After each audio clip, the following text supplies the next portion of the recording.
I just ruptured the tendons in my ankle. Fitness is a huge part of my life. How would you take this as an opportunity and not as a reason to, slow down the brakes? And Andy gave, this fantastic response about how you will come back better than this than you've ever been if you use it right and you use it properly. You're going to be stronger. You're going to be more mentally equipped. You're going to learn how to deal with things that you wouldn't had your ankle been fine. For 3 months, I rehabbed my ankle on my own. I didn't go to any physical therapy. I just spent a lot of time like stretching, trying to rehab my ankle. On January 1st, I went for my first run, made it like half a mile. I was in severe ankle pain and I just kept doing it. And I got up to a mile, I got up to a mile and a half, I got up to 2 miles. And I had saw this post, David Goggins, I read Can't Hurt Me. That book changed my life. My legs started getting extremely sore. I was like very tired and, sleepless. I'm battling through these miles. I'm just like, oh man, wanting to quit, wanting to give up. And something happened. I was running on the last day, the 6 a.m. run. I think it was the 6 a.m. run. And I'm running and I'm like halfway through it. And I think I just had this epiphany and everything just changed. The pain went away.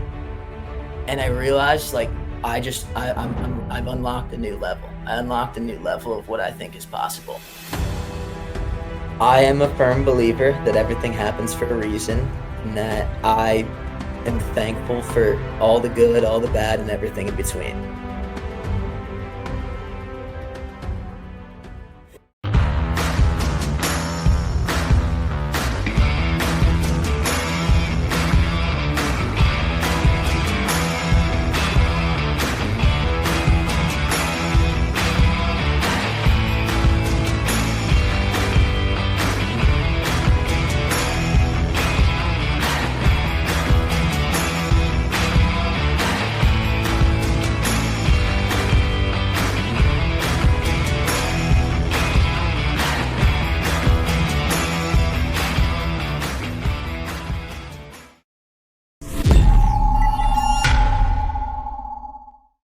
And we are live. Good morning, everyone. velkotuhchiev here, a professional problem solver, coming to you live for another episode of The Overcomers. We have an amazing guest today, very special guest. You guys are going to be blown away with this young man. His name is Kelsey Launi. He's 24 years old, entrepreneur living in Florida. He has battled undiagnosed bipolar disorder, fought the goodwill of his family as an entrepreneur, and has gone to hell and back multiple times. He has started from scratch, but he always keeps going. Kelsey grew up in Southeastern Pennsylvania playing baseball his whole life. He sold Cutco Knives. That's hardcore door-to-door sales, if you don't know what that means. His first summer out of college, and he finished as the number 7 rep in the country. He dropped out of college during COVID year as a college baseball player and moved to Houston the summer of 2020, where he sold door-to-door water treatment systems.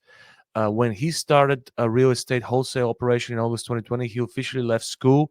He has done over $1 million in assignment fees from 2021 to May 2022. And in March 2023, he started Stache the Trash junk removal in Jupiter, Florida, which has scaled to $40,000 a month. 3 times 75 hard finisher, currently in a 4th round of 75 hard. I actually finished 75 hard 3 times. So we have something in common here. Member of the Artist Syndicate since October 2021. Completed first Spartan race November 2023. 4 times 48 David Goggins Challenge March 2022. That's insane. Serial entrepreneur and challenge seeker. Self-proclaimed firefighter. His tagline is, I solve problems and make things happen by always finding a way to respond, not to react. Man, so many things in common with this young man, but where was I when I was 24? I was a car salesman making 150 grand. I thought I was successful. This kid, whoa, it's shocking. I'm so happy for him. I'm celebrating his success, and I want you to hear his story and his amazing attitude. Ladies and gentlemen, Kelsey Launi. The It's second time I originally, got it right. yeah, it's originally pronounced Lawani, but Lawa. I just keep it simple. I'm Keep so sorry. I should have asked you that on the conversation. Normally, I ask questions like that I'm pretty good with names. You know, my passion is soccer, so that's my common Mm. ground. I know all the soccer players from all the countries and all the teams since a little kid, and I'm pretty good at pronouncing names. Plus, people can barely pronounce my last name, so I'm sorry about that. But No. it's how do you prefer, Launi?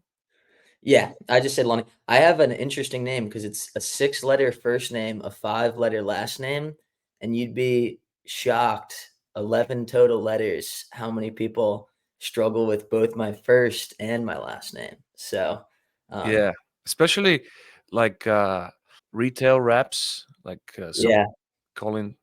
They don't even try. They just butcher it. yeah. I'm like, did When I you order read it? when I order something, I've been doing this since I was a kid because I was embarrassed by my first name when I was younger, because We it's all have. typically a feminine name, right? So everybody used to always think I was a girl. First day of class, they'd always be looking for a girl. I was embarrassed by it. So when I was younger, I used to when I would go and like order food or something, and they'd ask, "What's your name?" I would go Steve, and I still do that to this day. But I love my name now. I mean, that breeded very early on something I was very embarrassed by, breeded something inside of me to own, right? And I have an unusual guy with a name like Kelsey. Now I'm like, this is an advantage. I love it. Yeah, yeah. I have a couple of friends. Their name is Carrie, and they have kind of like the same issue. Yeah. One of my friends is one of those Carries. He's like in his 40s, almost 50, and he still struggles with that. But it's better to own it. Like I didn't like my name growing up, so I know the feeling. Not for the same reasons, but even when I moved to America, everybody calls me Velcro, Velcor, Velkiesel, Veltron, everything but my name. So I own it now. I love my name, and I visualize a big company, big organization with my name, and that's the same thing for yours, Kelsey Enterprises. You'll see that one day. I'm glad that you're here. You're only 24. Such an impressive amount of success. And we're going to get right into our format. I usually ask everybody, all of my guests, the first question is take us through your family tree. We usually go back one generation before your parents. So tell us about your grandparents from both sides, and then a little bit about your parents. Tell us a little bit about grandma and grandpa from either side. What were they up to? If they shared with you some principles, if you learned something from them, what was their special gift, and then share with us a little bit about your parents. Yeah, so it's actually a great segue into how I am the way that I am. I grew up with my grandparents, my mom's, mom and dad.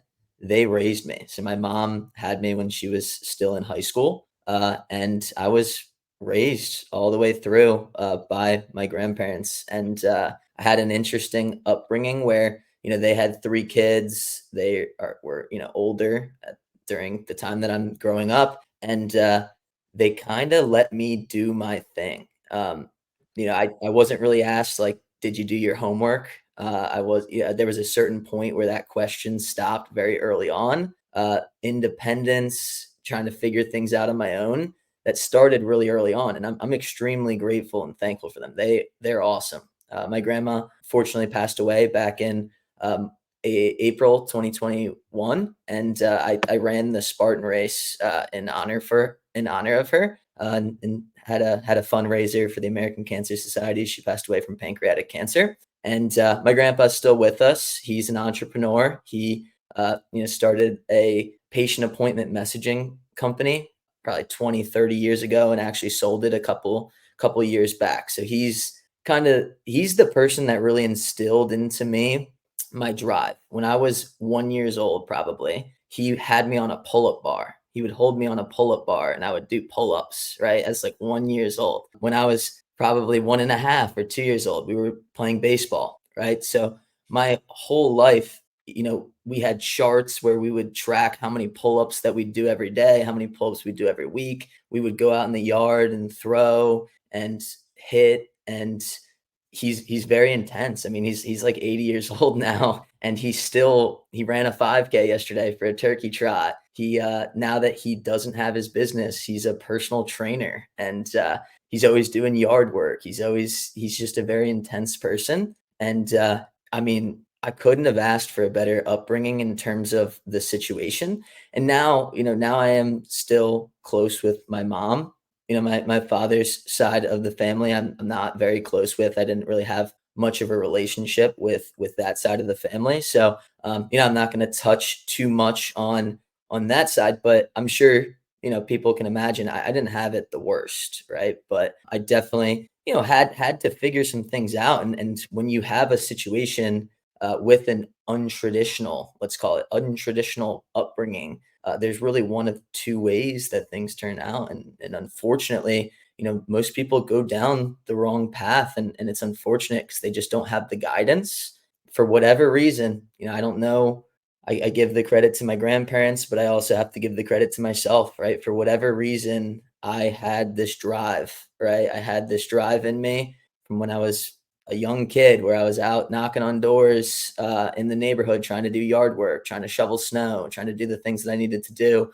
If I sat inside and played video games, right? Like I would hear about it, right? If I would need to be doing yard work, or I'd need to be doing this, or I'd need to be doing that. And as a kid, you don't appreciate that because you're like, I just want to play with my friends, and I just want to sit around, and I just want. But you look back now, and I can't thank him enough. And I talk to him maybe once a week now. He still lives up in Pennsylvania, and I thank him all the time because I couldn't be where I am today without that guidance. And then my grandmother, I miss her to death. She was awesome, a very cornerstone piece of the family. She was, she just loved to have everybody there, right? She loved to make my lunch, right? She loved to be the support system, right? Like she was the person growing up that I went to talk to about personal things and problems. And she instilled into me, she helped with my grandfather's business. So she was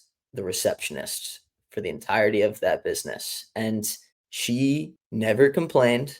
She never really took a day off, regardless of how she felt or what was going on. And she always just did what she needed to do. She got her work done. And, I had two people that were very focused, and I watched that. I watched that, and I grew up around that, and I didn't appreciate it until probably more recently, right? Like until a couple years ago, I didn't really realize the sacrifices. I mean, I went and played baseball all across the country, right? Like we didn't grow up, and I wasn't, we were a middle class family, right? Like they didn't have a ton of extra money. And I look back at these things, they spent thousands of dollars to send me across the country to go play in baseball tournaments and be with my friends and do these crazy things. And those sacrifices that they made. I mean, even just taking me in and allowing me to live at their home when they didn't technically have to, right? They're under no obligation to do so. Man, I am forever grateful of them. And my mom, even my mom,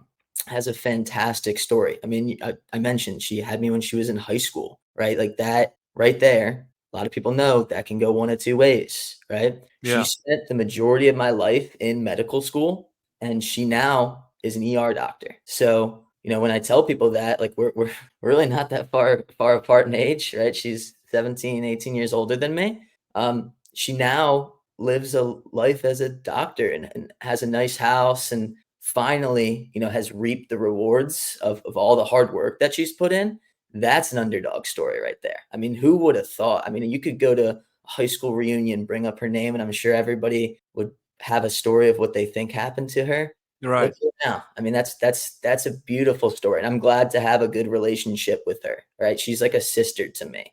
She is my mom, and I call her mom, and I tell her I love her. But she's a sister to me. Like I can talk to her about things that I don't know if traditionally people might talk to their mother about. Right? Good friends. What about your dad?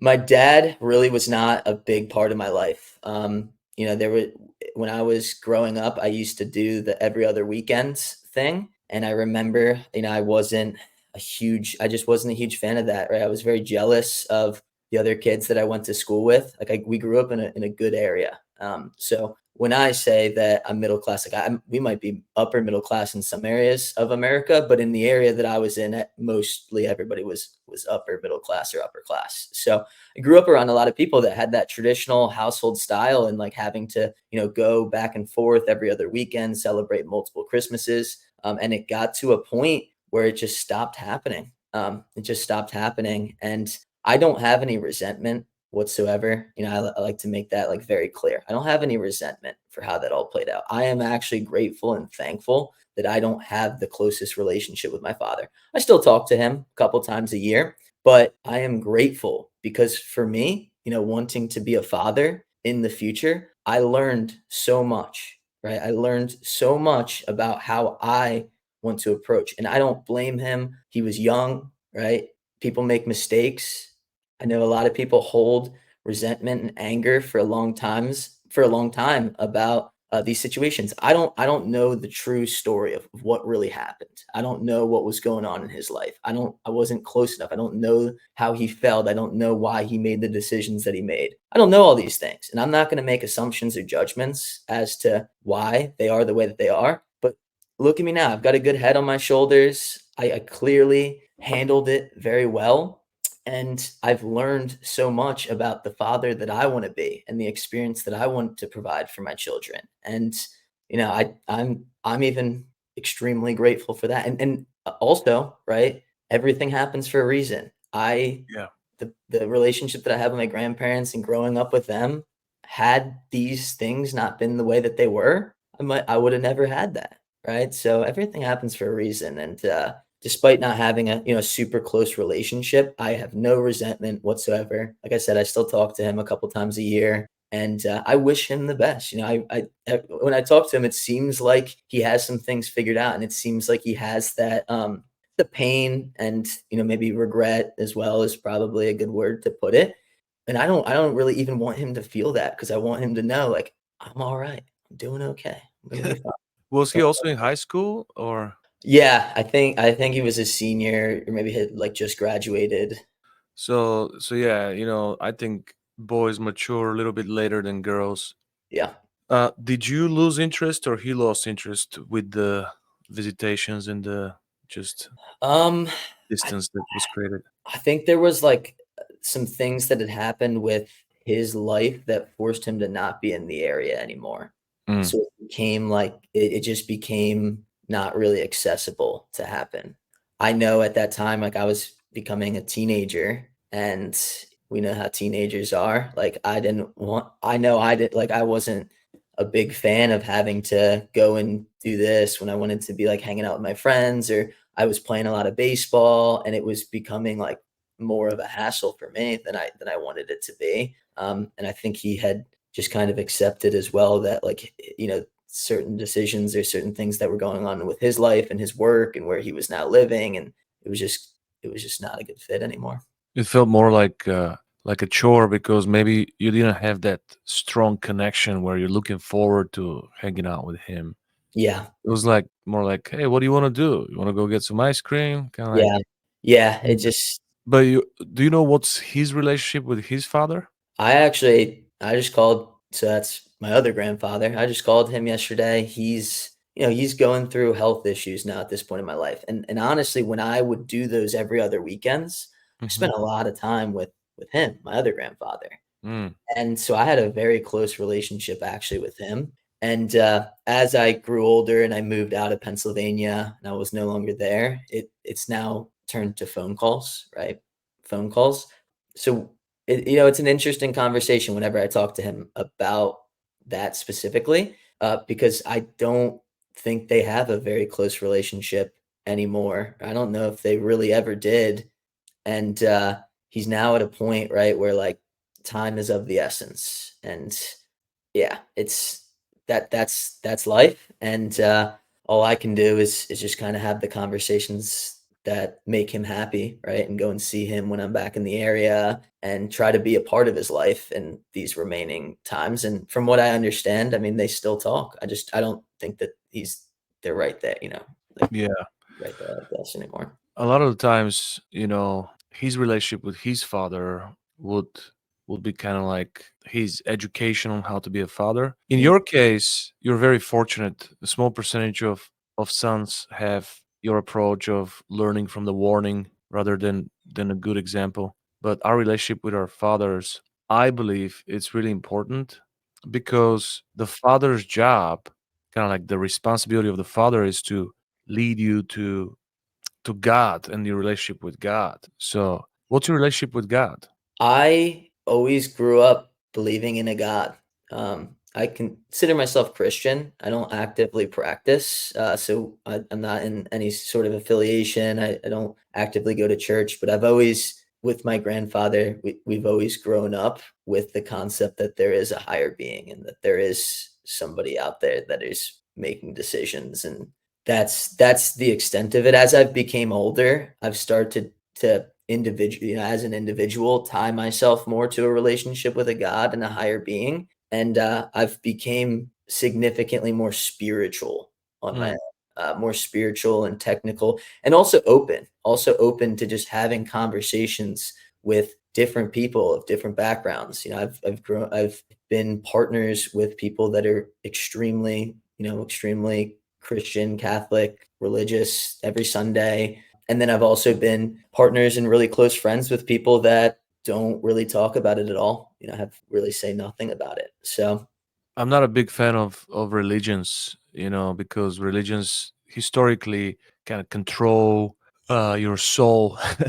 yeah, And but I am a big fan of having relationship with God as a father, because sometimes that's the only way to fill this hole. And we all need a father. We all need that care, that fatherly love. And God is the greatest father. So in my young years, I grew up Christian Orthodox, but the Orthodox Christianity is more about fear of God, kind of like you feel like you never do right. And then I was atheist for a long time and just searching for the truth. I studied all religions when I was your age. I was kind of rebellious and just trying to find the truth. So I gave my life to Jesus when I was 35. And it's good to go into studying what the truth is, because that's what I did. I'm not saying that you should do what I did, yeah. but I researched all of these religions and I read them, and some of them made sense to me, some of them didn't. But I found Jesus at the end of each one. And I was like, there's something about this Jesus guy. And we could develop our own version of God that sometimes it's not who God is. So knowing God comes from reading the Bible and doing it often. Like most success books that we read, I've read hundreds and hundreds of success books, are based on the Proverbs. So that's a really good, as a young wise man, good start to just read the Proverbs, which Mm, is just pure wisdom. mm. Something that's been tested for thousands and thousands of years. That's how I started. Because, like I said, I still, until today, I don't like religion. I don't like judgment. And what I want to do is have a personal, intimate relationship with God. So I think that it's going to really help you in your development. I can respect that. I think that's kind of what has stopped me from entering into it more, was the component of the structure behind it, and that these are the rules and this is this set way of doing things. Yeah, I'm a big believer in the First Amendment, and everybody has a right to say and believe whatever that they want to, right? I just finished The Power of One More at my Let's Yeah. book, and there's a chapter. I think it's the second to last chapter in it, where he talks about faith and spirituality and prayer. And I read that, and this was like a couple days ago, and I read that, and that was the first time where I felt like I read something that tied everything like science, tied the science approach, tied the faith approach, tied God, Christianity, all of it together in a way that just really made sense. Just really made sense. It really opened my eyes to, like, you can have the best of both worlds here. It's not one or the Yeah. other. It's not this or that. Well, Ed is a great example of somebody who won following worldly rules. I think he recently discovered Jesus and gave his life to Jesus, but he's big on Jesus and big on faith. And now you can see the difference in his behavior. I've been following Ed for over 15 years, and he used to be a lot more aggressive back in the day, just a winner, competitive guy. And even on the last call, he was talking about how he still struggles with competition and comparing. And now he's way more settled and wiser. His priorities are way different. So he's a perfect um, example of learning how to have relationship with God. And definitely, if you follow Ed's approach, it will be exactly what I'm talking about. Yeah. Because he's not the most religious guy, definitely, but he definitely has an intimate relationship with God. And I think real confidence in life, you're gonna reach a point with entrepreneurship where it's gonna get really tough. And a lot of your mentors are gonna be like, suck it up, I've been there. And your true confidence comes from faith. So I believe it comes from God. So it's a good thing to research, just as a suggestion, but you don't Uh, have to do what I say. It's a personal choice. yeah. I'm very open. I'm always Yeah, very. just try to search for the truth, but reading the Bible is a good way, because I remember being stuck in my life and I was like, man, I wish there was a book that I can just read that's going to tell me what to do. And here we are. This is a book that's been tested by billions of people. And then I experienced a lot of testimonies in my personal life, because I'm a very skeptical person. Like sometimes I just doubt a lot of the things, especially religious things, and everything has to be proven with logic, and I have to see a true sign, a proof. And I believe in miracles, but I don't believe in miracles just by reading about them. I believe in experiencing them. So I experienced some real life miracles in my walk with God, and that's Mhm. why I know He's existing, and I know that I know of Him. But to get to know Him even better and have a relationship like the same relationship you have with your grandma, is you have to read about Him, of who He is. So, moving on. This is not a religious pitch, I promise. I just feel that as entrepreneurs, we need it because it's a tough path that we chose.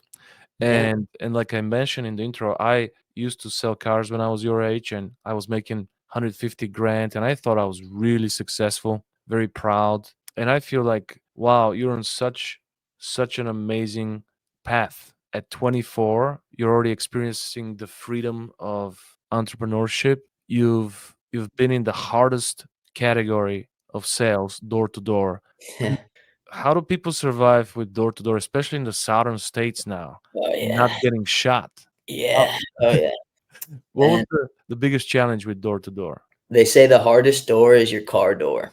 That's the saying is Mm, when you do door to door, right? How they typically structure it if you're with a company is there's a leader, a team leader, something like that, and they take out 4 or 5 guys, girls, whatever, into the turf, which is the area that you're going to be knocking, right? And the reason that they do that is because they get to the turf and then they send someone out, right? So that person doesn't really have the chance to sit there, think, get all in their head. Like they're out there, right? So now they got to go. Now they really just have to go knock these doors. Now I've been the guy that's driving the car with all the people, and you drop everyone off. You got to have the strength to open that car door, get out of the car, and go and do it. For what it comes down to, the hardest part about door to door sales is one, the belief. There's a lot of not very good companies out there. So I've unfortunately experienced that. yeah, Um, Having that belief that you're with a good product or service, and that you believe in the company, that like you have to have that. The second part of it is the mindset and the belief in what you're capable of and what you're doing every day. Because I'm sure you can imagine, right? Like the one company that I worked for in the summer of 2020, that was my first like really extreme door to door experience. It was 8 a.m. leadership meeting from 8 to 9, 9 to 12 was team meetings, sales training, etc. 12 to 1, we'd be driven out to turf, get some coffee or some energy drinks or whatever. And then from 1 to dark, 9 p.m., you're knocking doors, 8 hours, right? Hundreds and hundreds and hundreds of doors. So the tough part is you could get a sale on the first door, or you could go the whole day with no sales. And you have to be mentally there, or you're wasting your time. You're Mhm. wasting your time if you're not mentally there. And yeah, there is a fear, right? Like I've had the gun. I've seen a couple guns when I'm out there. That's a part of it. I've had times where I lost my, I've been somebody gets mad at me and I get mad at them back, right? That's like losing your cool. And that's Yeah. not the way to do it, right? That's not going to help you. It's not going to put you in a good position. And it just came down to what was going on up here. So I love door to door. I think everybody should go out and experience it at some point in their life because it's the hardest thing that you will do. Like next to entrepreneur, next to owning a business and entrepreneurship, it's the hardest thing that you'll do. One day, 8 hours, it gets a little bit easier, right? You learn how to deal with it, or it gets harder, right? Because sales has up and down battles and hills and valleys and peaks, and and you get real down on yourself. It gets really hard. I wanted to be the best. I knew I was the best. And every day I went out there to perform and be the best. And when I wasn't performing, it was tough, but constantly rechanneling, taking a deep breath, stopping. That's really where I got into like Wim Hof. I got into meditation. I got Mm. into goals and like visualization during that time because that was the only thing that was going to get me through it, right? Like that I did it as a chore at the time because I was like, this is the only way I can keep doing this. And we were sweating, Houston, 100-degree heat, humidity, dripping in sweat, knocking on doors, getting yelled at, getting kicked off the front door. But it was all worth it when you got that, like when you got that sale or you got two in a day or three, felt so good, right? Felt so good to put all this work in and achieve what you were set out there to do. And I learned how to hear no. Everybody's afraid of hearing no. Can be a scary thing to hear. You learn how to hear no and not take it personal. You also learn perspective. Like these people have every right to be annoyed at you. Like they might have been in Yeah. the middle of doing something. Like they have every right. You're out there trying to sell something that they don't even know that they need, or they literally might not need it. They have every right to be annoyed at you. Man, I think, like, again, I think everybody should go out there and experience door to door at some point in their life. You can literally sell anything door to door. I mean, if you've ever looked into Grant Cardone or really, I think they've all at some point in their life went out and were like, this is the way to do it, and just went out and went business to business or went door to door. Musicians go out and try to sell their mixtape door to door. Like it instills this resilience into you that hearing no is okay, and how do I push forward when the times get tough and everything's against me, and you like learn how to be in distress and still operate. Yeah. Well, business to business is not quite like door to door Yeah. because business is like a public entity, so you can walk in, you can record them Yeah. with your phone, you can, if Yeah. they kick you out, that's technically not good for their business. So you have a little bit of leverage on business to I've been doing business to business for 8 years, and it's huge difference between retail or anything else. It's a completely different animal, but you still got an advantage that you can walk in everyone's business, and people are required to be polite and professional to you, so you can kind of get a lot of information with business to business. You can talk to the cashier, be charming, find out who writes the checks in this company, find out when is their day off, what's their email. You can get so much info. Imagine going door to door and talking to the kid and be like, who makes decisions in your house, your mom or your dad, just Yeah. to prepare your pitch. And Yeah. then you knock while you prepared, and you don't have that advantage on door to door. Yeah. Side So note, it was always fun or not fun when the kid answered the door and you don't want to be weird. So you're like, can I you was go, gonna can you I go was grab gonna your parents really quickly for me? Great. but it's probably the best. I mean, it's gonna be weird if you start pitching on the kid and the parents overhear that, be like, hey, what are you doing talking to my kid? Yeah. Yeah. But they're Go get, probably big influencers, go get your mom kids. or dad. I was gonna ask you about that. Um, what is a good opening? Because even for B2B, that's the most critical part, the first words coming out of your mouth. Is it going to be a question? Is it going to be a greeting? Is it going to be an introduction? Is it going to be what is your retail is easy because they're soliciting you. Yeah. So you kind of have a process. They're your guest. You have this natural leverage. Somebody comes to you're the jewelry shop. Somebody comes to buy jewelry. You're in control of the situation because they're coming to you. Plus, you have the right to greet first. And with door to door, they're kind of greeting you first. They're like, "What are you doing here?" Yeah. You don't have the right to start pitching right away. You gotta kind of feel the situation. And if you, what I'm assuming, a lot of people say door to door is dead. What do you think? I think it'll always be something that I think door to door and cold calling are synonymous in the sense that it'll always be an option. It'll always be an option, Yeah, a hard option. And I think that the easy route is to be like cold calling doesn't work and neither does door to door because they're extremely hard, right? they're extremely hard. I think it works. Like, I think no matter what you do, it'll work because it's not about how many people say no. It's about how many people can you get or will say yes. And I think cold calling in the way we used to do it 20 years ago, it's not necessary. We can get so much information about our prospect before we call them. It's just most salespeople are lazy and they're looking for the path of least resistance and they just want to blow through calls Hit the and quota. yeah, see who's gonna bite. But you get the bottom feeders this way. If you're more strategic and you do really good research on the prospect, you could have some leverage in the conversation. The same thing with your turf. I actually have a T-shirt that says "Protect your turf." So I used to call it a turf. But if you know you're going in this area tomorrow, like there's Zillow, there's so many websites where you can research the situation in the house. Sometimes it will tell you who actually lives there. Like you can find so much public information and then go into deeper research. A lot of people think that's creepy. It's just preparation. It's all Yeah. public information out there. And just to have a little bit more advantage. But what's your best opening? And when you were learning from all these different trainers, I don't think Grant Cardone ever did door to door, but he definitely did business to business and Yeah. a ton of cold calling. He Mhm. was he wanted to call every dealer in the country. What's your greatest opening? What do you think works the best? That it's more balanced, or do you think it's like case by case based on the reaction you have a different opening?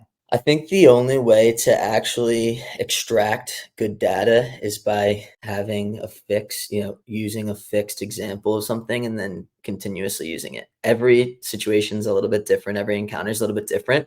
But when I really got good at door to door sales, our big focus in our sales training and our script and everything that we learned wasn't about what we said. It was about how we said it. It was about how we said it. It was about the tonalities that we used and the body language that we used more than what we were saying. So we had this script, and all we ever trained was the tonalities that we were using and the body language that we were using while we were saying it. So the concept, whatever you use, it really doesn't matter, right? So ours was like, "Hey, how's it going today?" That's the initial start. And then you ask them, a question like, "Are you the homeowner?" Whatever you use, what you're saying matters far less than how you're saying it because you have to Mm, throw off this person's rhythm, right? Their yeah, rhythm. So if you walk up and you say, "Hey, how's it going today?" in like a really normal tonality, we're saying the same things, same sentences, but one throws somebody off, right? They answer the door and some kid is looking at them and they're like, "Hey, how's it going today?" Like this real high pitch, right? "Hey." They're like, "Whoa, what's going on? Are you the homeowner?" Right? And they're just like, yeah, like they're now in a sense of more like you're I would say interrupting their pattern. yeah, like they're in more like confusion to just kind of continue on with it than they are to their original pattern was like, "What is this? Yeah, Get out of here." And does that always work? No, nothing always works. But we found, right, like that works to continue the conversation more than anything else. And then as we continued through, the goal is to keep using these fluctuating tonalities and different tonality types where it slow down a little bit and maybe even pause for a second. And this just kind of kept this person engaged who originally had this, they were going to be like, "Get out of here." they're like now hooked to it because they're still they're trying to figure out what's even going on. They're trying to figure out what's going Yeah. on. And if you can you can keep their attention for a long enough period of time, you can educate them. That's what you're just trying to get to, the point where you could keep their attention long enough, build enough trust to be able to then educate them. From that point forward, it all comes down to your belief in the product, the service, the business, etc. But it's those first like 20, 30 seconds that are make or break. Yeah. As long as you get the opportunity to have a conversation, that's the number one step, Yeah. is to move to the opportunity. And I always say and teach that sales is transfer of energy. So you Mhm. hit right on the spot right there. Because first you said you gotta believe in your product, you gotta believe in your organization, you gotta believe in yourself. Yourself. Um, so all these three things are critical for transferring the energy, and then using specific interpersonal skills just to be able to interrupt their pattern. Because, and it takes a little bit of empathy for that, to realize I'm knocking on people's doors. Yeah. When you're a kid, when you're young, when I was young, right? I'm still young, but when I was young, like brand new to all of this, um, and people sometimes like never really learn this, that person, yeah, like I was saying before, like that person has every right to be annoyed at what Yeah, you're doing, right? Like every right. Like they owe you nothing. They don't owe you a second. They don't even owe you to open up the door. That's your job. That's why you're there. You owe them to try to give them a good reason to continue on with the conversation. And if you fail to do that, they get mad at you, if they get frustrated, that's not on that. That's on you. It's on you. And you're taking responsibility for the fact that if it were that easy, everybody would do it. Everybody would be good at it. It's not that easy. And it requires, a little bit up top, a little bit of thought, a little bit of energy, a lot of it. I say a little bit, but a lot of it. And then, just like anything, it's a muscle, right? Like the more we practice it, the more we go out, the more no's we hear, the more data that we extract from all these interactions, we learn and we get better. I've seen guys go out there that were horrible, horrible from the start. I mean, no interpersonal skills, introverted, right? Like inability to communicate, awkwardness. It's all about the law of attrition, right? The longer they kept going and the more willing they were to just keep their head down and keep learning and keep trying to get better, I've seen the turnaround. That turnaround time could take 30 days, 45 days, 60 yeah, days. But there was more money, there was more opportunity to make money, and they believed in that for whatever reason. And then eventually, 3 months down the line, that kid that everybody was like, this kid sucks. He's not going to make it. He's making more money than half the company, just because he stuck with it and he was willing to get better. While everybody else that was decent or maybe even good, they're like, oh, I'm already good. And they didn't try to get better. They didn't keep trying to hone in their craft or their skills. They took their foot off the gas. That kid surpassed them. yeah. The truth is, door to door used to be a massive industry, like a massive way to make money back in the day. And a lot of bad companies, like you mentioned, took advantage of that, Yeah. and Jehovah Witnesses and all kinds of people knocking on your door, Yeah. and it just made people defensive. But which no is harder for you, when they give you, when they reject you based on stereotyping, just like they don't even give you a chance? It's like a fast get the hell out of my porch. Or when you feel like you're getting somewhere, you feel like you're having a good presentation, and their body language is like, oh yeah, I'm about to invest with you, and then in the last second they just drop the bomb and they're like, no, not interested. Which no is harder for you when you invest, because you're persuading them to buy something, and it takes a lot of energy, and Yeah. sometimes it feels like, man, I was so close, versus I wish these people just give me a chance, because that's a perfect candidate for what I'm looking for. I sold their knives, these cheap knives. so so which no is harder for you, the one that doesn't waste too much time, or the one that actually you felt like you probably missed it by an inch? I was all about the end goal. The end goal was to complete sales. And if I could hear a no within 1 second, that's the best possible scenario for me. because it allows me to then move on, Mm-hmm. like the person as a no in my software, never go knock there again. The longer I spent, like a maybe, right? Like that's you're almost getting close to like those maybes. Oh, come back later. Let me talk to my husband or whatever the case might be. Those were significantly harder. I'd rather just hear a no right away. I do agree. I think it was hard because you could either just at face value be disappointed that, man, I was so close. I was so close and it seemed like they were going to say yeah. And then they said no. And I put in all this work, right? And then they just threw me away. You could, at face value, you could be disappointed about that. But the real people that are good at what they do and they want to be great, they want to be exceptional, they learn, right? They learn, they analyze what happened. What did I do Yeah. wrong? Where did I lose them? Where what was the actual objection? They gave me a smokescreen objection as to why they're saying no. It's not the real objection. What's the real objection here? So I would almost argue, like, I don't know if there's one that's harder than the other because it just depends where you are in your head and in your sales journey. Because I prefer every no over a maybe. A maybe is the worst because that just leaves us guessing. And Maybe it's a no. yeah, I would rather hear just straight up no than a maybe. And then my goal, right? My goal was to get a no. Like it was obviously get a sale, get yeses, but the quicker we could get to no, the quicker we could move on to the person who was more likely to continue on with this conversation. And yeah, you had plenty people right there. I call them like blue personality type. They're very like analytical. They're very skeptical. They're Yeah. very questionable. They don't make any decisions without like elaborate amounts of research. Those for me, I'm a more red personality type, like more like black and white, straight up, angry, like vibrant.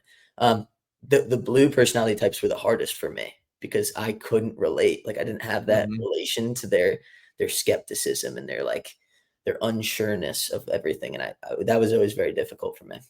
Well, you become really great when you start speaking their language. You're like, Yeah. I need to learn Chinese and speak Yeah. to them. But as a salesman, I was a grinder. So I learned early on, I believed that if it's up to B, it's up to me.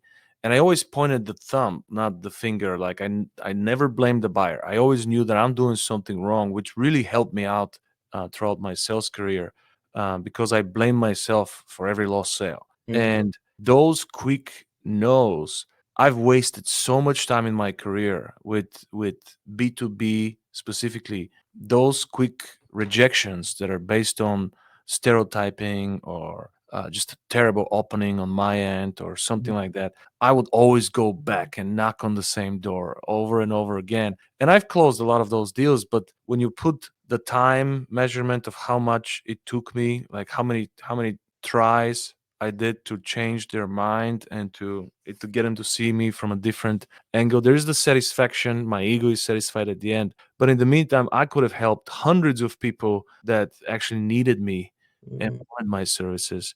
So there is something that I grew and I matured recently when people are not sure and I'm self-critical, right? I know when I'm doing a good job and when I'm doing a sloppy job.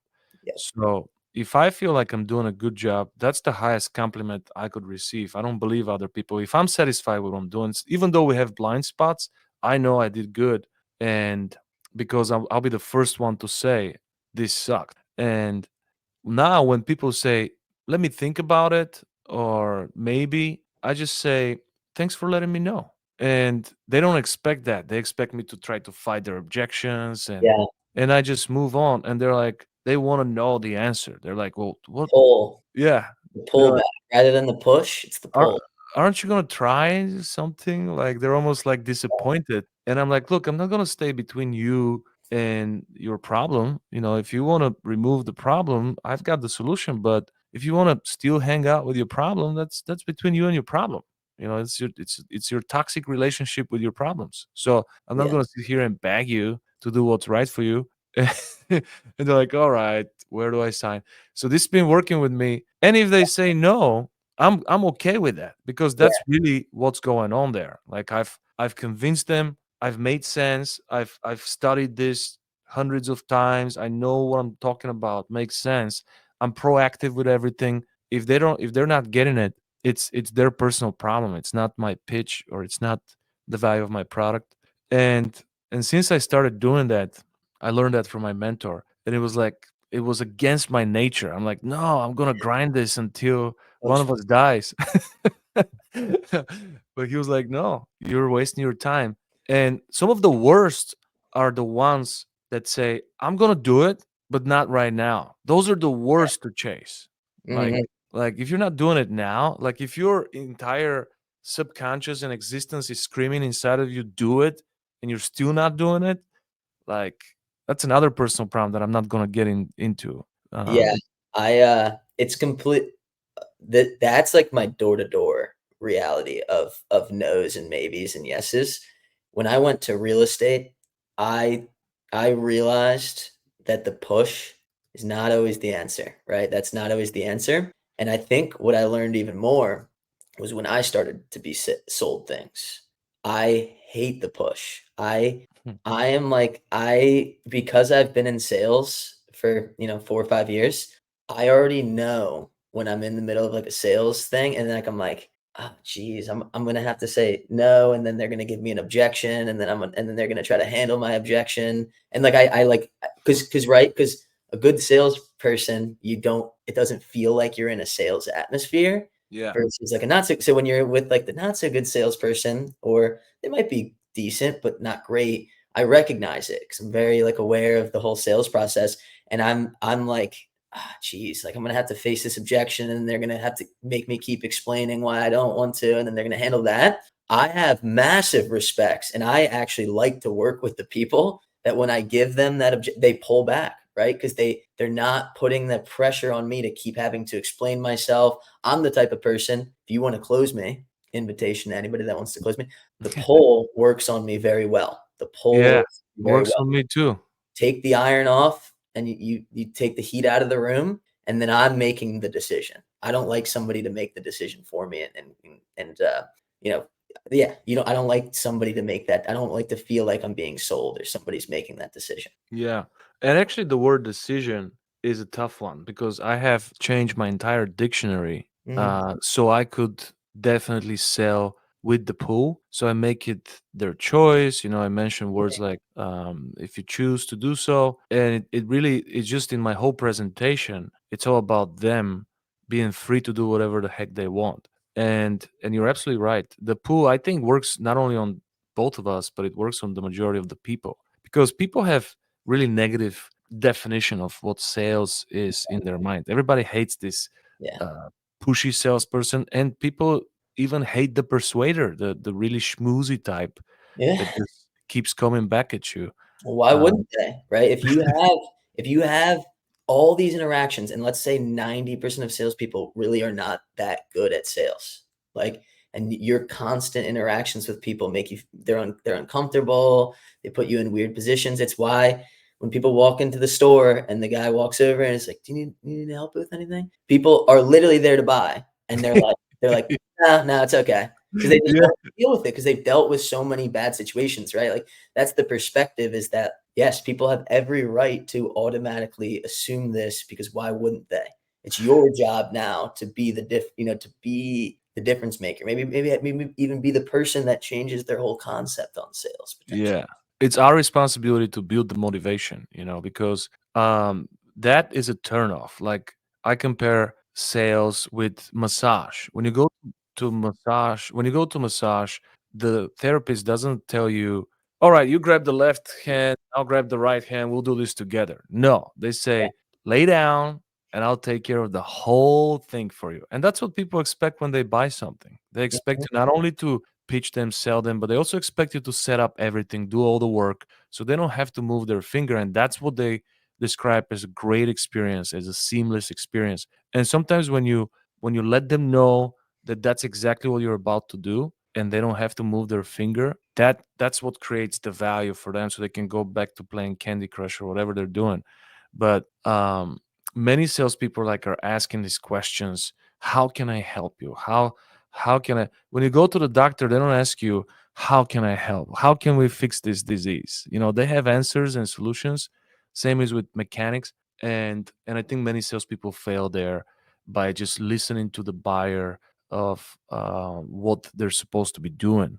And I separate them on four categories. Like the worst salespeople are the ones that are debaters that argue with you. Uh, You tell these knives are great for you. No, they're not. Oh, yes, they are. Like nobody wants to argue on their doorstep. You know what I mean? yeah. Like, dude, what are you doing here? Like, you came in. Uh, the second type are the negotiators, the ones that enter negotiations. It's not about the money. And the third type are the persuaders that just never give up. But I think the best salespeople are the ones that are good at convincing. And just like you said, it's energy passed on based on what's going on inside here. Hmm. You can't fake it. You can't. It has to be really genuine. Yeah. I mean, Love. you know this. After you close a big deal or something, or you're on a hot streak, it Yeah, gets easier because you're radiating with this vibrations, this energy, and people feel it. And you're saying the same things, but the way that you're saying it, like they feel it. They don't even like you could be saying anything and they believe you. They don't yeah, even believe what you're saying, they just believe you. And it's beautiful. But when we're down on ourselves and we're on the downslope of the roller coaster, you feel like you're saying the same things, but you're pushing, you're pressing, you're prodding, and that energy, or you have doubt. Let's say you just talk to somebody about how you think the product's too expensive, and then you go into that. You could be given a great presentation in your mind, but that subconscious release of energy, they know that you think the product's too expensive. They know it. They know it. yeah. And that's probably going to be their objection is that they think it's too expensive too. Because The f- yeah, yeah, the first deal is the hardest, because when your pocket is full of money, everything is funny. So yeah, you can go to the second house and you're like, all right, I dare you to tell me no, I don't yeah, care. yeah. So the first deal, we need to really be sold on ourselves. So we have that swagger that, dude, if you say no, it's like it's your loss, but not to be confrontational, just to be Mhm. genuinely shocked. And once we get that one, it goes. So this is awesome. You're just as passionate about sales as I am. It's like So that was like my starting point, right? Like I couldn't where I am today has a lot of things to do with a lot of things that happened in my life, but the first step into this was being that 18, 19-year-old kid in his first summer out of college. He gets a letter in the mail that says that he can make $19 an hour, and I was like, I don't even care what this is. I'm going. To go to the interview. Turns out I'm selling knives, and turns out I was pretty good at it. And that entry into sales, you fall in love with it, and then you start to learn that everything is sales. Every single thing in your life, just conversations that you have with people, there is some form of a sale going on. Somebody is selling somebody. well, just like if you go to your girlfriend and you say, let's have pizza tonight, and she's like, she just convinced you that you're Yeah. not having pizza. And sales sometimes takes just a second, it's a micro impression. She didn't need a PowerPoint presentation of pros and cons of why you're not having pizza. She just gave you a look, and you're like, all right, we're not having pizza tonight. So I think transfer of energy is the best definition for sales. If you Mhm. don't have it here, it's really hard to transfer fake stuff. Did you buy the set of knives for your I home? I earned them. So I have like $10,000 worth of the product that I never bought any of it, but it's all at my mom's house. She uses all of them, cookware and everything. And you still, while you're there, you probably still sell it in your mind, like, oh, look at this Yeah, yeah. I'm like, laser sharp knife. you gotta use this one. It's really good. Use that one for this. And doing it in Houston could be double-edged sword because it's the most diverse city in the world. So you get different types of people. Sometimes it's a plus, sometimes it's a minus. Like, what was the toughest part about doing it in Houston, and the best part about doing it in Houston? I think the toughest part was that I'm from Pennsylvania. I grew up in Southeastern Pennsylvania, and Northerners, right, have a completely different way of being than Southerners. The Southern hospitality. I'm a red personality type. I mentioned that before, where I'm like very straightforward to the point. You spend time in New York City or Philadelphia, you know what I'm talking about. Yeah. everything's slower. Everything's a little bit, slower paced in Texas. They have Southern hospitality. Yeah. You hold the door for someone, and next thing you know, you're in a conversation with the guy while you're pouring your coffee at the gas station. Like that's Southern hospitality. So I think the hardest part for me in that was that like there was a cultural difference, and they knew they could tell I was not from Texas. Like, am I being set up? Yeah, yeah, because I just had a different aura and way of talking and way of going about things. Whereas, and I learned it. I learned it. And then, the best part about being in Texas is that I realized that I loved it down south. I mean, that's the most simple way. I loved this type of person. I loved the Southern hospitality. I grew up learning like this is one, and then it also got me really into traveling and seeing other parts of not only the United States, but going overseas and seeing other parts of the country. So it's not like a direct answer to, I guess, how the sales went, but it's more or less an answer to where I am now. Like I lived in Nashville, I've lived in Austin, I've lived in Houston, I live in Florida now. I've traveled to all these different cities across the U.S. Usually travel like once a month or so, and I think, if I had just stuck in the Northeast and never really branched out, never really left, I would have thought that this was the way that basically everybody is. There's a Yeah. certain way of people, and I never would be where I'm sitting right now. Like I needed to go and do that, and I needed to struggle with the difference in culture. And it might be a slight difference. It's not like going to Europe or South America or something, but it was a slight enough difference that it was a little tough at first. Europe is a little bit like the Northerners, because I feel like it's Southerners are a little bit more patient, a lot more respectful. Like I always joke around that if you go to New York, you mess up one time and you're gonna get it like right away. People are just more direct. People are mean and Oh yeah, disrespectful right away. right. In Actually, Texas, when you mess up the first time, there's like a three-step process. First time they will be very polite, almost surprisingly polite, and they'll tell you, please don't do this again. Second time, they'll tell you what they're about to do if you do it again. Like, I'm going to pull out my gun and shoot you. And then the third time, they'll just do it. They'll just follow through on their promise. They always do. They don't do empty threats. They give you they give you what you deserve. But in New York City, you just get it on the first try. There's no three strikes there. You my mess up a favorite little part bit. about Texas was the driving. Weirdly enough, that was like my first like, oh, this is different. Because in New York City, New Jersey, they'll start honking before the light even turns green. Like Yeah. if you're driving, they're honking. Like, why aren't you going on red? In We all do Houston, it. you could sit there. People literally sit there because they're on their phone, right? They're on their phone, not paying attention. Nobody will honk. They'll just sit there. They won't even, Yeah. they'll just sit there.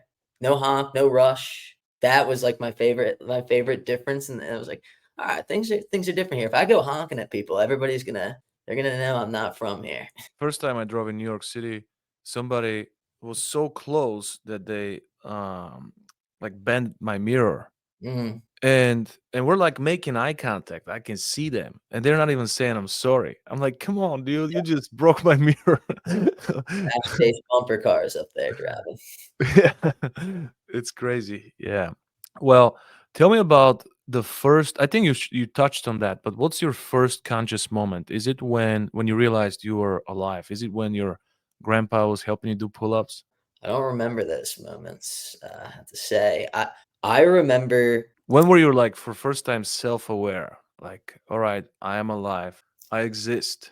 Yeah, What- I mean, from my memory, I can remember being in, like, kindergarten, 1st grade. I don't remember anything before that, Hmm. but I remember, if when I think back to, well, I remember nervousness. I remember being very nervous about going to school and being around a bunch of different people and having, so I have had these different mixes throughout my life with being extroverted and being introverted and then being extroverted. I consider myself more extroverted now. I think a couple of years ago I was a little bit introverted.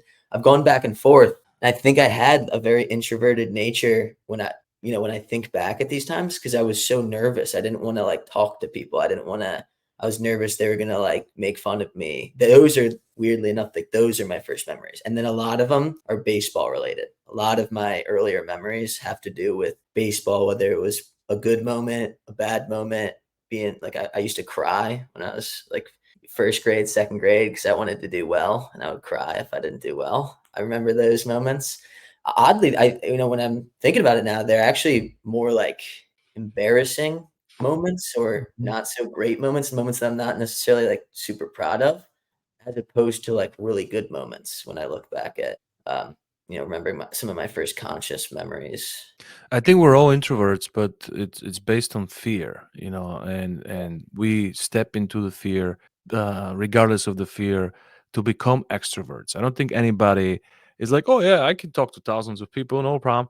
Nobody was born this way. It's just some Yeah. people have a stable mentality and they're more likely to try it, or maybe super arrogant people. But even when you feel like super calm, like I've experienced that. First time I spoke in front of 1,000 people, I was like super calm. I'm like, I've done this before. And then when you're at the stage, something happens like with a knife. You're like, oh no, you weren't ready for this.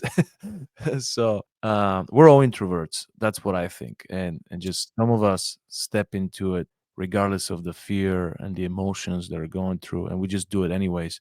And then the more we do it, just like it sells, it gets more natural. So tell me, how do you connect baseball with sales or entrepreneurship? Is there any solid connection?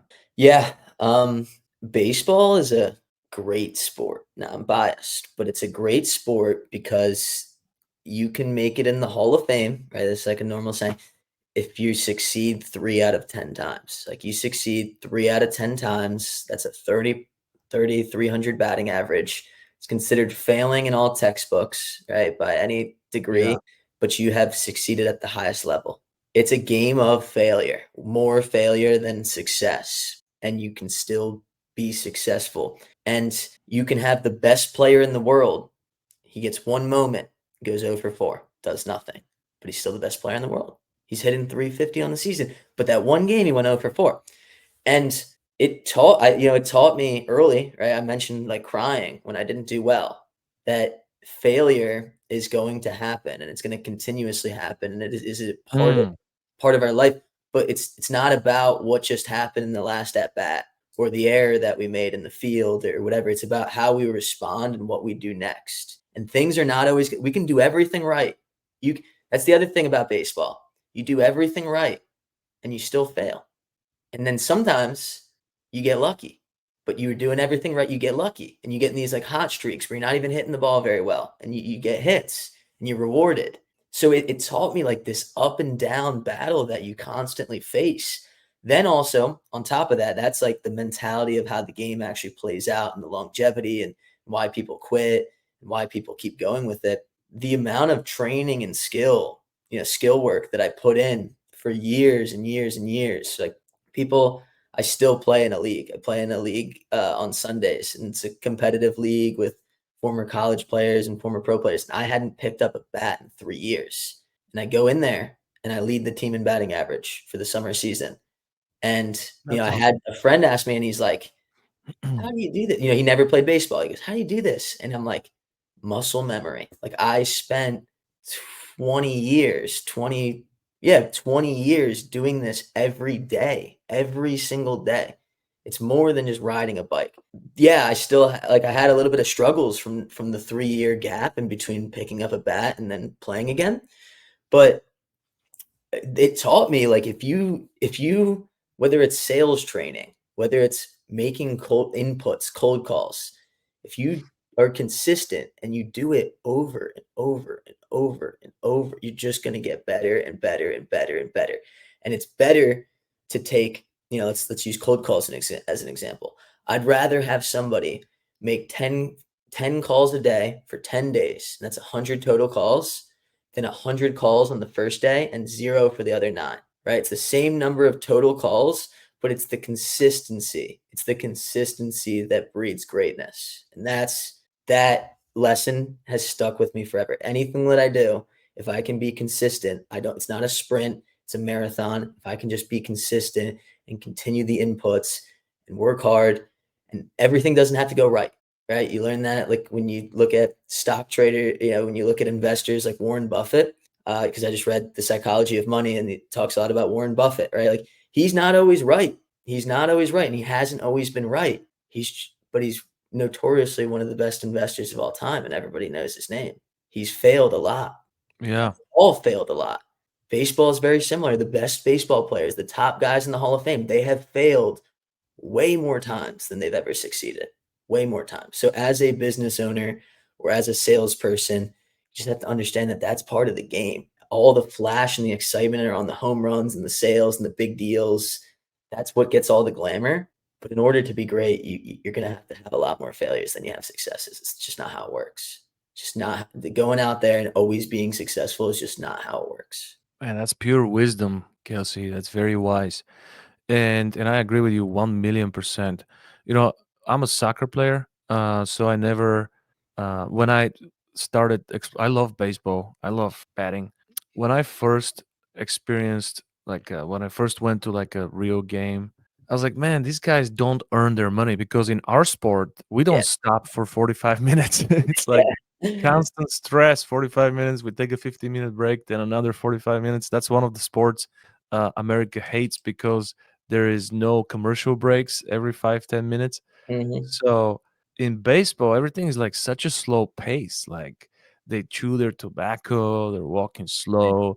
And I'm not taking anything away. It takes Yeah. a lot of practice and training and amazing human nature to throw the ball with 90 miles per hour Mhm. or to bat in the stands and do a home run. It takes enormous amount of human strength, and a lot of people think it's easy but until they try it. You've seen all these famous people throwing the first pitch and they Yeah. suck. It looks easy because professionals make it easy, and I'm like, how do they earn these $70 million contracts? They're like literally walking around the field.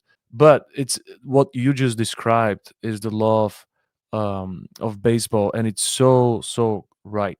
And I think it's with most sports. Most sports are like that, but this is probably the sport with the most failure that's acceptable. And we need to be patient in sales and in business as entrepreneurs and play the long game, play the indefinite game. Who's your favorite baseball player of all times? It's a great question. I have to go with Bryce Harper. Bryce Harper was a phenom as a 15-year-old high school player. The world, he's under a magnifying lens. He was the chosen one. He gets drafted as a number one overall as an 18-year-old. He takes his GED to get out of high school sooner so he can go to college, so he can be drafted as an 18-year-old, drafted one of one, first round, first overall pick. And when he came up, he was hated. Mm. He was a different type of player where he was hated. Everybody says he's overrated. Everybody says this, everybody says that, whatever. But he's good. And as he continued to play, he's on the Philadelphia Phillies now. He's now one of the most loved players in the sport. Everybody loves him. And I love that the underdog, like all the pressure was on. I love that he went from hated to loved. I always loved him, even when everybody hated him. They hated him because he was different. I love that aspect of it. But he gave a talk. He got interviewed after a playoff game, just the fall series, and they asked him like, you seem to do very well in these big moments, because he always comes up big in the big moments when the pressure's on, right? He delivers. He goes, you seem to do really well in these big moments. Like, do you feel the pressure? And he goes, pressure was being 15 years old and everybody knew my name. Pressure was taking my GED to finish high school so I could go to college early and be drafted number one overall. Pressure was everybody yelling overrated when I was 19 years old in the major leagues. Pressure was being hated on for signing to the Philadelphia Phillies and leaving my team that drafted me, the Washington Nationals. This isn't pressure. This is just fun. This is fun. He And like, graduated. beautiful. Just, I mean, that, like, this guy, he is the epitome, I think, of what like the new generation should look up to in a baseball player, or in not just a baseball player, but how he carries himself. It's beautiful. I mean, you should look more, if you Have you don't. met him in person? I have not. Well, that could be one of your goals. Yeah. Become friends with him. Yeah. He is, man, I mean, he's a hero for so many people. The city of Philadelphia rides behind him, and his message and the way he carries himself. I mean, if you want to, I say model yourself or go into industries behind people that you actually would want to be like, just because somebody makes a lot of money or they look cool or they have nice cars or whatever, right? That doesn't mean that you want to be like that person. This Yeah. is a guy who is very good at what he does, and I could genuinely say like people should want to be like him. I mean, people should want to carry themselves like he does. So you finished 75 hard 3 times. I've actually tried it. I've done it 5 times. I failed 2 times and I finished it 3 times. The first time I did it was in 2019. It's still a new thing. And I remember selectively I was still drinking alcohol, smoking, doing a bunch of stuff. And I was thinking, oh, I'm gonna do it after this week because there's this party, and I'm gonna do it after that week, and then the summer starts, so that will be easy for the outside workouts. So I did it during the summertime, and I had an amazing transformation. Don't get me wrong, I lost like 40 pounds. I got a six pack. It was incredible. But right after that, I felt like I'm missing something, like someone died. Mhm. It was that spirit. Yeah. And I gained weight back. I lost my six pack. And on December 31st, on New Year's Eve, I was looking at myself and I'm like, man, I remember how I used to look in the summertime. And I decided to do it starting January 1st because I live in Chicago and we have a very tough winter, Oh just yeah. like Philly. And this was the year where we had like the coldest winter in Yeah. 150 years. There was like the Chicago blizzard. It was minus 50. Mm. And that's when I did it again and I finished it. And since then, I think I only skipped 1 year, but it's gonna become a tradition to start on January 1st. My wife is joking with me because I do it in like the worst weather conditions because I was like, this is my little bitch voice trying to say, do it in the summertime. Do it. So then I really challenged myself. And now Yeah. I every year starting on January 1st, and I go through March. And this year, I'm really committed to do the same and go through all the rounds. So you're already on Live Hard 1, 2, or 3. I've never finished Live Hard. Never finished. Did phase one, done phase one 3 times, and I've Oh, done you couldn't finish it? phase two twice.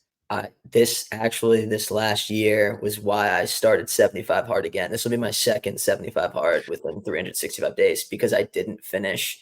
I didn't start phase three in enough time to complete Live Hard, and I was so frustrated at myself because I let my bitch voice win that yeah, that's why I'm in Do this. you feel like you got to start from 75 hard? You can get right into Live Hard?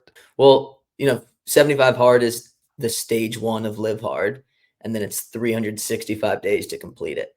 So phase three has to start exactly 30 days from when you started 75 hard, because phase three is the only one that you When you can't. finish, you mean? Live Hard starts after you finish the 75 days, right? Well, it starts on basically when you start 75 hard. Most people just do 75 hard and stop at that. When you do Right. day one of 75 hard, you're essentially on day one of Live Hard. Mm, And then phase one, phase two, phase three. So, I was playing by the rules, right? And I had my day marked out for the 30-day mark that you have to start phase three. And I didn't start it on that day. And I was like, man, I was disappointed in myself because I let my bitch voice win and I talked myself out of it. It wasn't the right time, whatever yeah. I was telling myself. And I very quickly went back into 75 hard because I'm like, I'm gonna do it this time. This is my fourth time doing 75 hard. Every time I come up with some excuse as to why, like I mentioned, I've done phase one a couple times and never started phase two, right? This time, no excuse. I've had enough. I've had enough. I've made enough excuses. I've been making excuses for my whole life, and I've been making excuses for the last 4 years. This time I'm doing it. And I don't Yeah. know what's gonna happen. I'm not saying it's gonna save my life and make me into a billionaire or whatever. It's for me, right? The whole thing is for yourself. The whole thing is about the man that you become or the woman that you become. And I have now committed myself to it, and the only person that can stop me is myself. It's that Yeah. simple. What's your favorite condition from the 6 things you do on 75 hard, and what's your least favorite? Yeah, that's a good one. My favorite. is the no alcohol, because I actually think it's the easiest for me to do.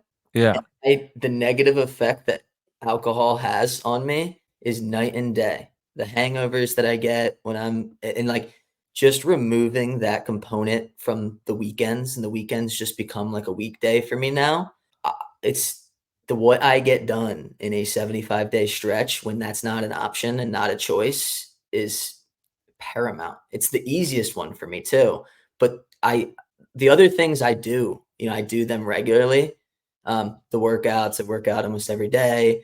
I usually drink like at least half a gallon of water when I'm not on 75 hard. I read probably like 20, 25 books a year. So the other things I do, Hmm. that specific one is like something that I feel like if I didn't have that structure, I wouldn't really have a reason to not, you know, have a drink here, go out with my friends or whatever the case might be. Just keeps me dialed. And then I think my least favorite part is the diet, because I have a I have an interesting relationship with food where I've always been really skinny and I've always been trying to put on weight.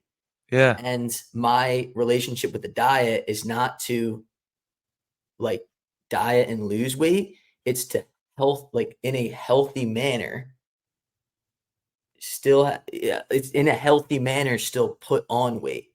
Well, So look, I've got good news for you. yeah, When you go over 30, it will be harder.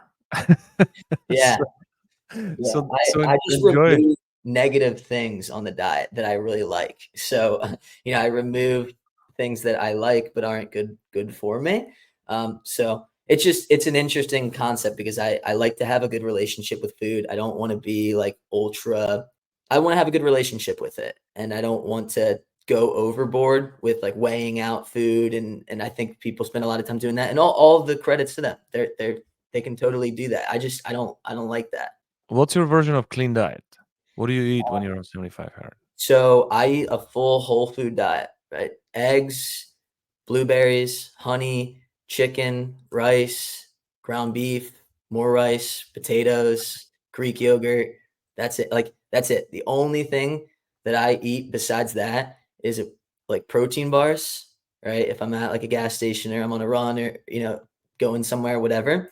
And then I'll eat Chipotle too. That's like the only thing that like I basically allow myself. Protein bars is a little bit of cheating though because it's processed. I know. In my diet, like in my thing, when I wrote it up, that was like an exception. That was something that I was allowing myself to have as a part of this whole food diet.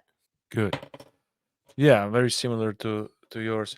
And I've noticed that you finished the Spartan race. You mentioned you did it in honor of your grandma. Yeah. And I've always, I want to do that as well. And I know they do them in Wisconsin here, so I got to figure out when and how. Um, I really want to do one of those. So, what is the Spartan race? Yeah, so the one that I did specifically was a stadium. It's called a stadium race. So it was at Fenway Park in Boston, Massachusetts. Red Sox play there. It was a 5K with 20 obstacles. So it's not your traditional 5K because there's 20 obstacles put throughout Mm. it. But it's also not your traditional 5K with 20 obstacles because you're running up and down the bleachers, you're running like up steps, down steps, in between bleachers. So you end up with a lot of steps added on here. And yeah, there's just these different styles of obstacles. Like you have to jump over walls and like swing from like monkey bars, and you had to like put a weighted vest on and crawl up the mezzanine, 10 flights basically. You had to carry a weighted ball on your back and go up and down the bleachers, up and down the bleachers, up and down the bleachers. So it was a challenging, event. I had just got into running back in like right at December 2021. And I've kind of fallen in love with running as a different type of fitness exercise to be able to clear my mind. And I really started to get more into it. I try to do it as consistently as I can. This was hybrid, right? Like this was okay, now you're running and you're taking all the weight training that you do and like putting it into one. And it was 30 degrees too. So I'm coming from Florida where it's 78 degrees right now. It was 30 degrees. So I put myself in an extreme cold temperature compared to what I was used to. And I put myself through an extreme style of workout that is not like running a half marathon just on flat ground, or not like going to the gym and pumping iron for an hour and a half. It was this hybrid style of it. And, when I went there, to also add into this, I want to do more. I'm like hooked to them now. I'm like, these are awesome. I got to do Yeah. more. But one of the things I kept telling myself, and this is why I'm glad that I had a purpose that was bigger than I'm just going to go do a Spartan race, is I was telling myself two things: is I don't stop when I'm tired. I stop when I'm finished, right? Because this thing, right? A 5K, I just ran a 5K yesterday in 22 minutes. This I finished in like 43 minutes. So it's almost double the time, right? It's a long event that kind of just feels like it keeps dragging out, and you don't really know when the end is. You can't really calculate how far in you are unless you maybe are wearing a watch, or what. I wasn't wearing that. So you just have to you're just mentally battling with yourself to push harder, harder, harder, harder. Don't slow down.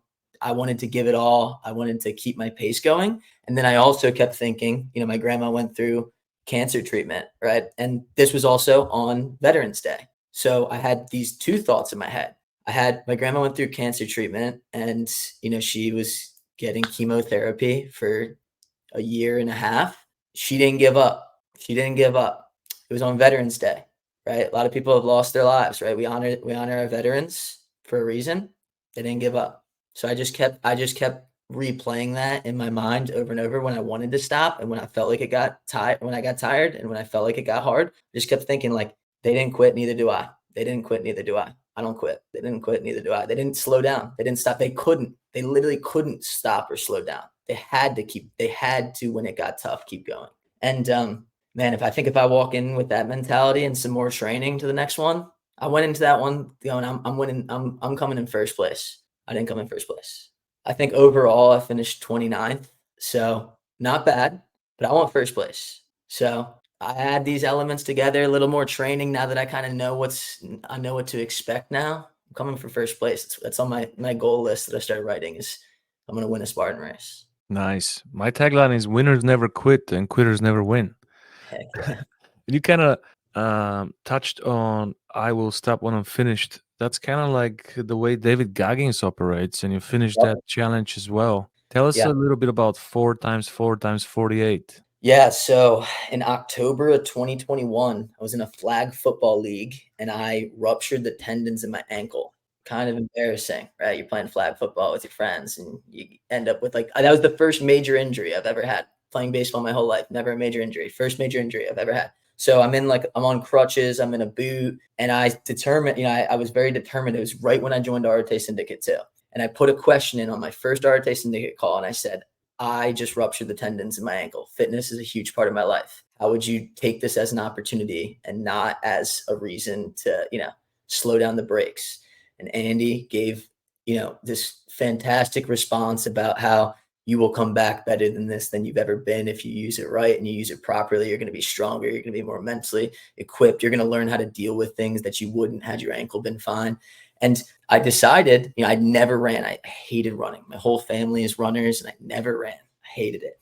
And I decided, I was like, I'm going to heal from this, and I'm going to start running. So for 3 months, I rehabbed my ankle on my own. I didn't go to any physical therapy. I just spent a lot of time like stretching, trying to rehab my ankle. On January 1st, I went for my first run. I made it like half a mile. I was in severe ankle pain, and I just kept doing it. I just kept doing it, and I got up to a mile. I got up to a mile and a half. I got up to 2 miles, and I had saw this post. David Goggins, I read Can't Hurt Me, and that book changed my life on my 22nd birthday. When I read that book, it put me in tears. It completely, it was just like this wake up call of how privileged I am to have the opportunities I do, and how there's so much more left in the tank. So I see this 4x4x48. I'm like, whoa, it's pretty cool.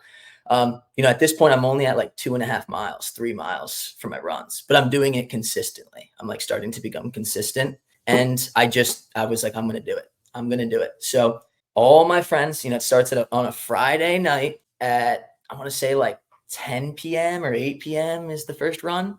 All my friends are going out drinking for the night. And it's Austin. I'm in Austin, Texas in March. I've got my leggings on. It's a little chilly there. And I go for my first run, first 4 miles. I wake up at 2 a.m. I do it again. I wake up at 6 a.m. I do it again. all my friends the next day, they're like, oh, that's pretty cool. That's pretty cool. You know, they're bystanders. They're just kind of watching what I'm doing. But I was doing this by myself. Like I'm running Ladybird Lake in the pitch black at night. I'm just completely It's doing four-mile runs in 48 hours. 4 miles every 4 hours for 48 straight hours. So you end up going 48 miles in 48 hours. And, you know, I got cocky. I was like, man, this is easy. I could keep doing this forever. And, you know, mile 16, mile 20, I'm like, this is no problem. The problem was you can't really sleep much, right? Yeah. So you can't really sleep and heal, and you can't really eat much because you can't eat super heavy things because you're about to go run 4 more miles. That when I got to like mile, like probably 24, I started to feel it. I started chafing. My legs started getting extremely sore. I was like very tired and, you know, sleepless. So I'm battling through. Like I'm battling through these miles, and I'm just like, oh man, you know, wanting to quit, wanting to give up. And something happened. I was running on the last day, the 6 a.m. run. I think it was a 6 a.m. run, and I'm running, and I'm like halfway through it, and I think I just had this epiphany, and everything just changed. Everything just changed. The pain went away, and I realized like I've unlocked a new level. I unlocked a new level of what I think is possible. And that the last like 12 miles were like easy, no problem at all. And I finished it, and I remember everybody's asking me like, how do you feel? Are you good? Like, are you excited? What's going on? And I was just like, I was just determined. I was like, I'm fine. Somehow I didn't get extremely sore. I wasn't even that excited after I finished it. I was just determined to challenge myself and test new levels of like what I thought was possible for my physical body and my mind. Would you recommend that to someone who doesn't run regularly to start with that challenge, or it's Oh more man, advanced? I think I kind of maybe, yeah, I don't know. I don't know if it just depends where you are in your A little life. bit more advanced runners, right? Yeah. Hey, tell me about Stache the Trash. Is that why you have the stash? Is it just part of your brand? You have to? I started growing a mustache in like 2021 fall before Stash the Trash was even like a thought in the universe.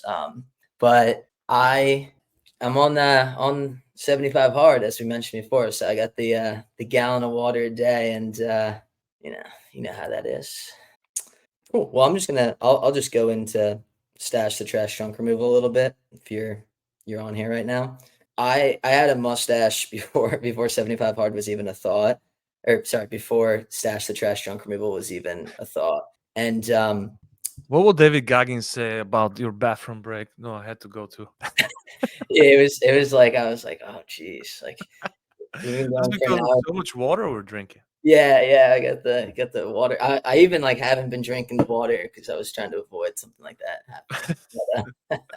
It's all right. It's been going on for a while. But, So tell us about how you started the business real quick. yeah, so I was in between what to do. I had this real estate wholesale operation for a couple years. The original partner that I had, I bought him out. He left and did something else, and we were like a calendar year from How did that. you start that? The real So estate hostel. yeah, so at the end of the summer for the door-to-door water treatment system, summer 2020 that I was selling in Houston, Mm-hmm. we just determined, me and who was my partner at the time for that business, that we didn't want to keep doing this. You know, we didn't want to keep doing that, but we had to come up with a good we had to come up with a good excuse to not keep doing that. I didn't want to go back to school. I really didn't want to go back to school. And, you know, I still hadn't like officially dropped out yet, but I needed a good excuse to not go back to school. And I needed a good excuse to not selling water treatment systems door to door. And he had a previous business partner. He's a bit older than me, that made all of his money in wholesale real estate in Virginia. And, you know, we were looking at it, and I'm obviously a lot more mature in my decision making now, but at that time it was a very emotional decision making. It was like, oh man, this guy made this much money doing this. Yeah. I guess we could do that too. And we had the guidance of him, right? Like we paid him a little bit of money. He gave us some guidance and some expertise on what he actually did. And we learned for the first time that nothing's as simple as it ever seems. But we went all in. We went all in. Did you need a capital for that, or? That was all coming from me. So we left the we left the company and we were living in an apartment, and they were like, okay, you need to move out of the apartment. So we're like tomorrow. And we're, oh shoot, we got to leave. So we got in my car, drove back up to Pennsylvania, back into our parents' house. Now, I was only 21, so I'm not super embarrassed by it. But, we went back, right? Our whole family, we didn't even tell them that we were coming back. And they were like, what's going on? Because we made this plan that we were going to just show them and not really like try to explain it. So we're like, it was hard. It was difficult to try to explain why we're back and why we're not in Houston and not doing this when they thought that was like what we were going to continue to do. But we show up and we're at my grandparents' house, and every day my partner, Garrett, he would come over and we'd sit on the back porch of my grandparents' house and we would work on this real estate business. And he would make calls. We would both sit there and make calls from about 8 a.m. until about like 5, 6 p.m. just every day. And I was funding the business. Like I was putting it on my credit cards and, I was buying the data and doing the marketing, and pretty quickly, 30 days in, and again, every day at my grandparents' house on their back porch, we got our first deal. We got it signed. I sold the deal to an investor. And 30 days from that mark, the deal closed and we made $43,000. So 60 days from the inception of that wholesale real estate business, we got paid. And we needed to get paid because I was spending a lot of money and I didn't have a ton of money, right? I was all the money that I'd made, like with Cutco and the door-to-door stuff, I was still young. So I wasn't making I wasn't making bad decisions, but I was whatever. So we get paid with that and we're like, okay. And then all of a sudden that first one was the hardest one. And they just started happening. The next one we get like a couple days later, we get another one, we get another one, we get another one. And at this point I'm on a leave of absence from the fall semester at school. Cause I was like, I convinced them. I was like, there's no point in me going back for the fall. It's all online. This was right during COVID. I'm like, it's all online. In December, we had gotten to about 100,000 in deals in a 3-month stretch, 4 month stretch. I sat my family down, gave them a PowerPoint presentation on why I'm not going back to school. And, that's a story in and of itself, but I logically put it all together. It was logical and emotional, but, I needed to give them the logic to back the emotional side of it. And I had that data at the point. And then January 1st, I moved to Nashville, Tennessee, and I haven't lived back at home since. And we just kept rolling. And then we closed a big deal in November of 2021. My partner decided that this wasn't exciting anymore because we closed a really big deal and he didn't really want to do it anymore. So I had to basically like restructure the business and start from scratch. In June of that summer of 2022, my COO, who basically was like the lifeblood, got another job, decided that he wanted to take it. I had to start from scratch again.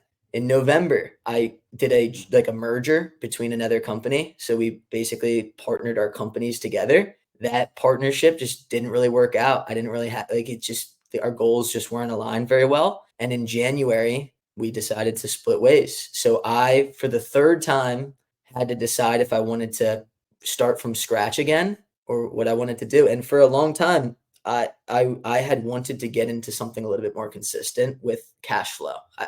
Real estate's awesome and I love real estate, but it was difficult for me to manage cash flow because we would get a deal, beginning of the month, and then Right. 2 deals at the end of the next month, and you go 60 days with no money. Yeah. And, I wanted to be able to invest on a consistent basis, but I couldn't even like track any of our data or numbers because we tracked it all, but you take a whole year and you divide it by 12 and that's how much you make a month, but it didn't actually work that way when you actually looked at it. And I had just so happened to see this guy on Instagram that I went to high school with that runs a landscaping company. And he was posting about this guy that owns a junk removal business right at the perfect time. And I started like thinking about it and I'm looking into it and I'm like, this makes a lot of sense. Like everybody has junk, everybody has stuff. It's a boring business and it has massive cash flow opportunity.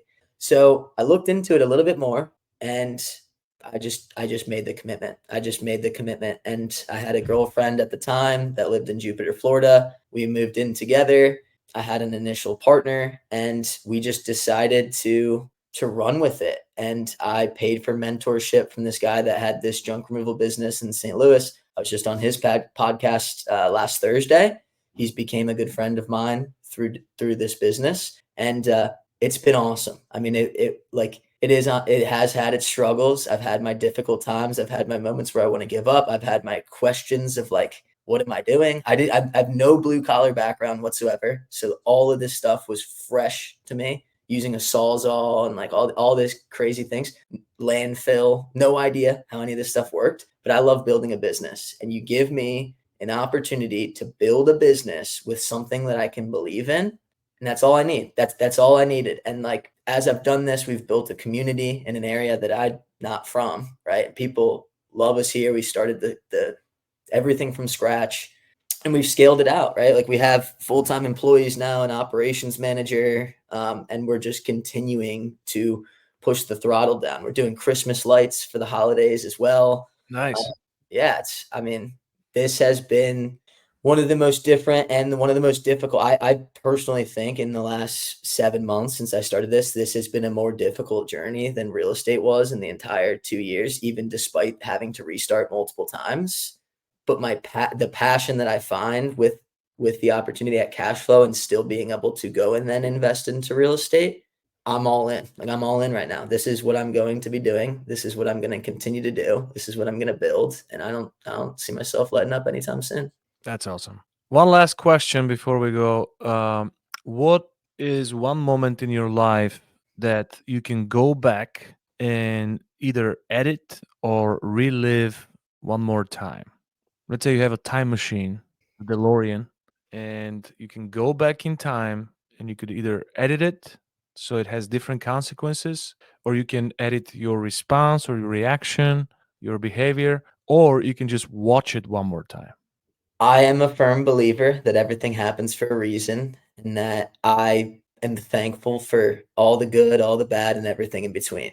But for the sake of the question, I'll watch a moment, right? For the sake, I personally wouldn't want to change anything just because of the trickle effect of not knowing what the result would be.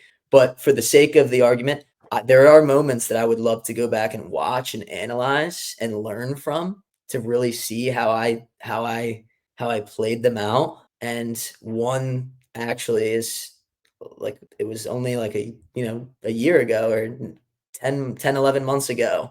And it was when I decided that I wasn't sure that the partnership was going to work out. We went to lunch and there was like this whole conversation that occurred that was like an hour long conversation. And I don't want to change it because it happened the way that it did, but I mentioned that I solve problems through, not reacting basically. Like I actually, I don't react. I solve the issue logically, but I reacted, right? I reacted. And that's where I wish, in some senses, I wish I could go back and change them. I'm still friends with them. We still talk all the time. Those guys, it could have gone a completely different way, but I reacted in that moment. And the reason that I want to go back and watch it is because that pain of like, when you see somebody doing something that you think is like embarrassing and you realize that you do that thing too, maybe, and you're like, oh, Yeah. like I want to watch it to create more pain basically of watching myself react and not respond. Well, Kelsey, this is a great answer. By the way, that's the most common answer we get. And there are no accidents of the guests in the Overcomers. If you check us out on YouTube or just scroll down and see some of our previous guests, you'll see that there's only great people on this show. And most people feel the same way as you do. Everything happens for a reason. We take the good and the bad. And some of our biggest moments of trauma are actually have some of the best blessings right after that. So it's been such a great pleasure to get to know you and to learn about you. I feel like we're going to be lifetime friends. Yeah. Thank you so much for your time today. And God bless everything that you're doing. You're such an amazing success story already, but keep your foot on the throttle. And I'm excited to see the future. Just the beginning. I consider this moment, I'm still training for the preseason. So I'm, Yeah. I'm just getting started, right? And there's a lot that can happen from this point forward, but it's in my hands. It's in my hands. Make it a great day, brother. Thank you so much for having me. I appreciate it.